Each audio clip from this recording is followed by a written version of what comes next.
आप सभी का हिस्ट्री हिंदी पॉइंट चैनल पर हार्दिक स्वागत है। आज हम बात करेंगे साथियों आदिकाल के अंदर सिद्ध, नाथ, रासो और लौकिक साहित्य की कुछ महत्वपूर्ण काव्य पंक्तियों का अध्ययन करेंगे। देखिए, जो महत्वपूर्ण काव्य पंक्ति हैं उनकी बात कर लेते हैं। तो आइए देखते हैं। आदिकालीन साहित्य की चार धाराएं: रहस्यवाद, सिद्ध और नाथ साहित्य, रूढ़ियों का खंडन और हठयोग, वीरगाथा, तो रासो साहित्य, युद्ध, शौर्य और राजनैतिक आश्रय,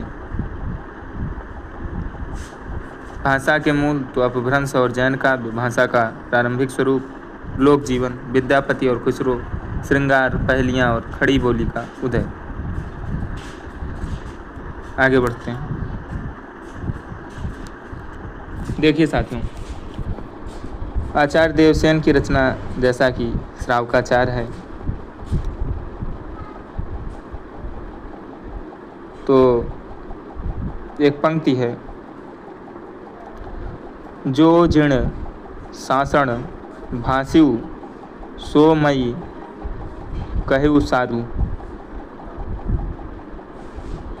ये पंक्ति जो है देवसेन जी के श्रावकाचार की है।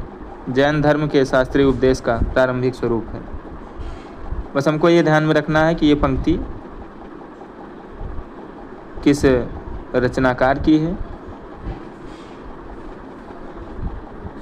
किस रचना से है, बस ज़्यादा नहीं परेशान होना है।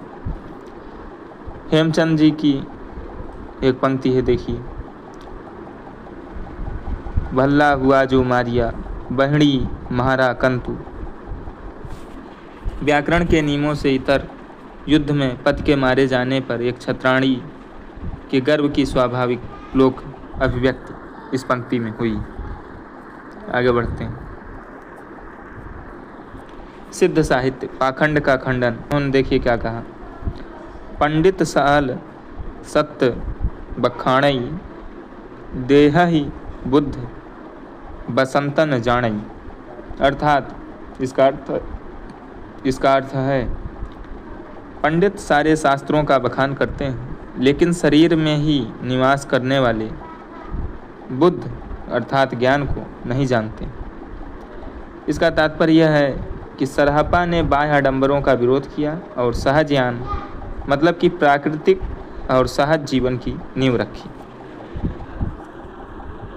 और कहा: जहि मन पवन न संचरई रवि शशि नाह पवेश ताहि वट चित विषाम करु। जहाँ मन, पवन, सूर्य और चंद्र की पहुँच नहीं, वहीं चित्त को विश्राम मिलता। ये साथियों सरहपा की पंक्तियाँ हो गई। आगे बढ़ते हैं। रूपक की संरचना, शरीर और प्रवृत्तियाँ। लुइपा जी की एक पंक्ति है: का तरुवर पंच विडाल। का मतलब है काया अर्थात मानव शरीर, तरुवर माने वृक्ष के समान, और पंच विडाल में 5 विकार या इंद्रियां।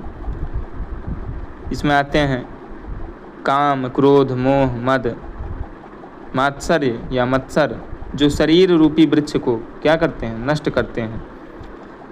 लुइपा की यह रहस्यवादी शैली आगे चलकर कबीर के निर्गुण काव्य का आधार बनी। साथियों, ये पंक्तियाँ लुइपा जी की है: का तरुवर पंच विडाल। ध्यान रखिएगा। आगे बढ़ते हैं। गोरखनाथ जी का हठयोग और वैराग्य। तो गोरखनाथ जी ने कुछ कहा, उनकी महत्वपूर्ण पंक्तियाँ यहाँ 2 हैं, देखिए: जोई जोई पिंडे सोई सोई ब्रह्मांडे। अर्थात जो पिंड या शरीर में है वही ब्रह्मांड में है। सोवता अवधु जीवता मुआ, बोलता अवधु पंजरय सुआ। इंद्रिय निग्रह और कुंडलनी जागरण पर इन्होंने बल दिया इस पंक्ति के माध्यम से। चरपटनाथ जी सांसारिक यथार्थ, इनकी पंक्तियां हैं: किसका बेटा किसका बहू, बाप सवारथ मिलिया सहू। संसार की स्वार्थता संसार की स्वार्थपरता पर सीधा और तीखा प्रहार चरपटनाथ जी ने किया। आगे देखिए, हठ योग की पारिभाषिक शब्दावली। गगन मंडल में ऊंधा कूबा, तहाँ अमृत का बासा। शून्य शिखर सहस्त्रार चक्र को बोला, ब्रह्मरंध्र अमृत का कुआं उसे बोला। नाथ पंथ की संध्या भाषा, मतलब कि उलटबासी, जिसे समझना आम जन के लिए कठिन था, लेकिन जो योगियों के गहरे अनुभव को दर्शाती थी। आगे बढ़ते हैं।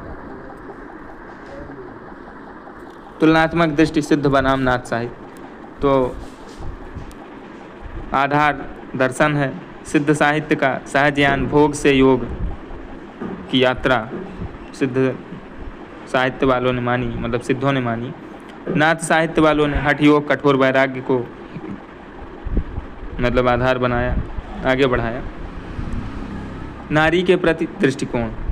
तो सिद्ध साहित्य वाले डोंबी या महामुद्रा के रूप में नारी का साधना में प्रवेश, और नाथ साहित्य वाले नारी संसर्ग का पूर्ण निषेध किया और 9 लाख पातरी आगे नाचें, मतलब 9 लाख स्त्रियां आगे नृत्य करती हैं जो नाथ योगी हैं उनके आगे, फिर भी उन्हें कोई प्रभाव इससे नहीं पड़ता। साधना पद्धति। सिद्ध साहित्य में पंचमकार जानते हैं और सहन जीवन पर बल दिया गया। नाथ साहित्य में कुंडलनी जागरण और नाड़ी साधना पर बल दिया गया। प्रतिनिधि कवि की बात करें तो सिद्ध साहित्य के प्रतिनिधि कवियों में सरहपा, लुइपा, कणहपा हैं। नाथ साहित्य में गोरखनाथ और चरपटनाथ हैं। आगे बढ़ते हैं। रासो परंपरा, वीर गाथा और राज दरबार, चंद बरदाई जी। तो बज्जे घोर निशान रान चहुआन, पद्मावती समय से लिया गया है। डिंगल भाषा का ओज गुण और युद्ध का इसमें सजीव चित्रण किया गया है इस पंक्ति में। ये पृथ्वीराज रासो की पंक्तियां हैं, इधर देखिए। उक्ति धर्म विशालस्य राजनीति नवरसम, और खट भाषा पुराणम च पुराणम कथितम मया। मनहु कला शशिभान, कला 1600 बन्नी, पद्मावती के सौंदर्य का वर्णन किया गया है। ये सभी पंक्तियां हैं, देखिए।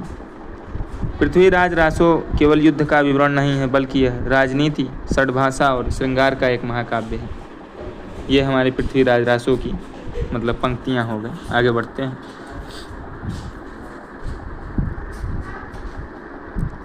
लोकवीरता का उद्घोष, जगनिक का आल्हा खंड। तो जगनिक जी का जो आल्हा खंड है, परमाल रासो आल्हा खंड, तो उसकी पंक्तियाँ तो काफ़ी प्रसिद्ध हैं। 12 बरस लो कुक्कर जीवे, और 13 लो जिए सियार, बरस 18 छत्री जीवे, आगे जीवन को धिक्कार। छत्री जीवन की सार्थकता युद्धभूमि में प्राण न्यौछावर करने में मानी गई। इस पद का यही तात्पर्य है। यह आल्हा छंद, वीर छंद लोक संस्कृति में आज भी गाया जाता है।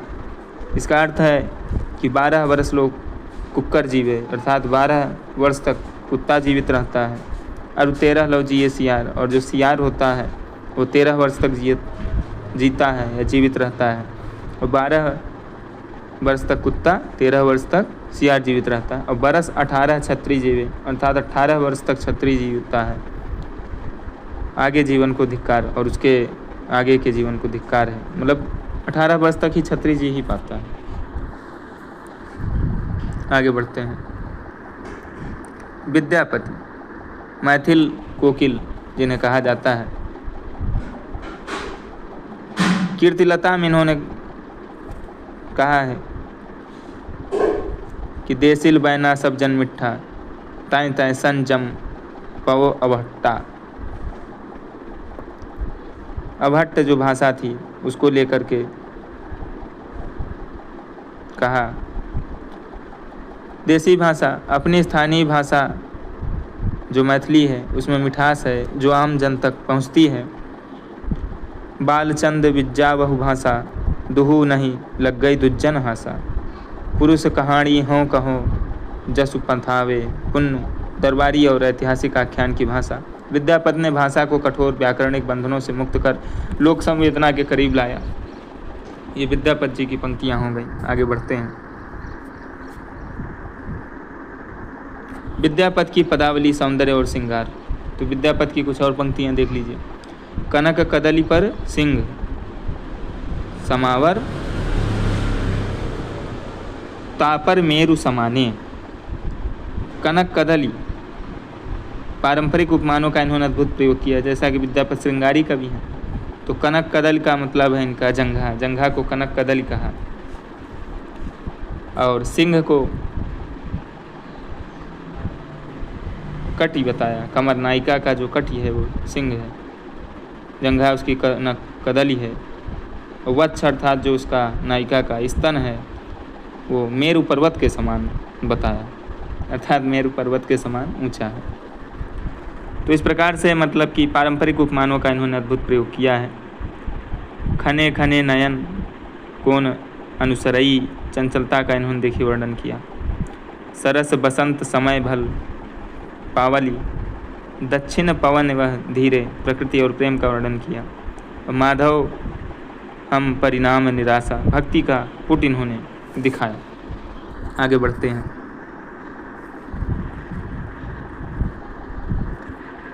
अमीर खुसरो, खड़ी बोली के जनक और सांस्कृतिक सेतु। तो इनका तो ये सुने ही हैं, महत्वपूर्ण पंक्ति ये भी है इनका कि गोरी सोबे सेज पर, मुँह पर डारे केस, चल खुसरो घर आपने, रैन भई चहुँ देश। एक ये पंक्ति है खुसरो जी की जो प्रसिद्ध है। और पंक्तियों में देख लीजिए। बड़ी कठिन है डगर पनघट की, काहे को बिहाए परदेश, सुन बाबुल मोरे। चू मन तूतिये हिंदुम, अर रास्त पुरसी, जे मन हिंदुई पुरुष तानाज गोयम। मैं हिंदुस्तान की तूती हूँ, स्वयं को कहा। एक इनकी गज़ल काफ़ी आप लोग सुने होंगे। तो उस गज़ल को बनाने में अमीर खुसरो जी की इस लाइन का बहुत उपयोग किया गया, मतलब उन्हीं की लाइन को घुमा करके फिर वैसा बनाया गया। साथियों ये देखिए लिखा हुआ है, जेहाल मिस्की मुकुंद तगालुफ, दुराए नैना बनाए बतियाँ। इसी को आगे चल के जो हम लोग सुनते हैं इस गज़ल में रूपांतरित किया गया कि जेहाल मुस्की मुकुंद रंजिस बहाने हिजरा, बेचारा दिल है, ऐसे करके है ना जो गज़ल, तो इसी से बनी हुई है। खुसरो का साहित्य राज दरबार से बाहर निकलकर सीधे आम आदमी की भाषा, खड़ी बोली और संवेदना से जुड़ता है। आगे बढ़ते हैं। खुसरो की पहेलियाँ और मुकरियाँ, लोक मनोरंजन काव्य जो लिखा उसके बारे में देख लेते हैं। साथियों इन्होंने पहेलियाँ लिखी। पहली जानते ही हैं वाली, एक थाल मोती से भरा, सबके सिर औंधा धरा, चारों ओर वह थाली फिरे, मोती उससे एक न गिरे। मतलब कि आकाश है। एक नार ने अचरज किया, सांप मारी पिजड़े में दिया, ज्यों ज्यों सांप ताल को खाए, सूखे ताल सांप मर जाए। दिया बत्ती के बारे में कहा।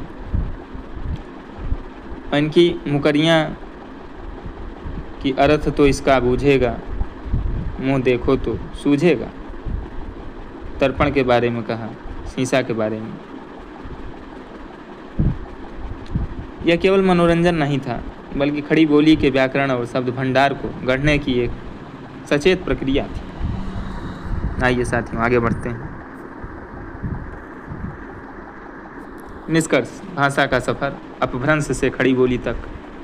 अपभ्रंश स्वयंभू, देवसेन आदि, अवहट्ट, विद्यापति जी, डिंगल पिंगल, चंद बरदाई जगनिक और प्रारंभिक खड़ी बोली अमीर खुसरो ने बनाया। देख लेते हैं अपभ्रंश। राम कहा सरी एह सोहती, व्याकरणिक और शास्त्रीय सीमाएँ। देसिल बैना सब जन मिठा, देसी भाषा की मिठास का समावेश। वज्जी घोर निशान, ओज और वीर रस के अनुकूल कठोर वर्णों का प्रयोग। एक थाल मोती से भरा, आधुनिक हिंदी का स्पष्ट और परिष्कृत प्रारंभिक रूप। आदिकाल केवल साहित्य का नहीं बल्कि आधुनिक भारतीय भाषाओं के जन्म का संक्रमण काल है। साथियों अंततः मैं अपनी वाणी को विराम देना चाहूँगा और आप सभी का बहुत बहुत धन्यवाद। आप सभी इतनी देर तक बने रहे। फिर मिलते हैं नेक्स्ट क्लास में। और साथियों, बहुत खुशी से बता रहा हूँ आपसे कि मैंने आदिकाल में जो महत्वपूर्ण था, जो जो चीज़ें महत्वपूर्ण थी, उसको हमने देख लिया है। अब हम अगली क्लास में भक्ति काल से एक नई शुरुआत करेंगे। और आप सभी बस ऐसे ही बने रहिएगा। आप सभी का बहुत बहुत धन्यवाद।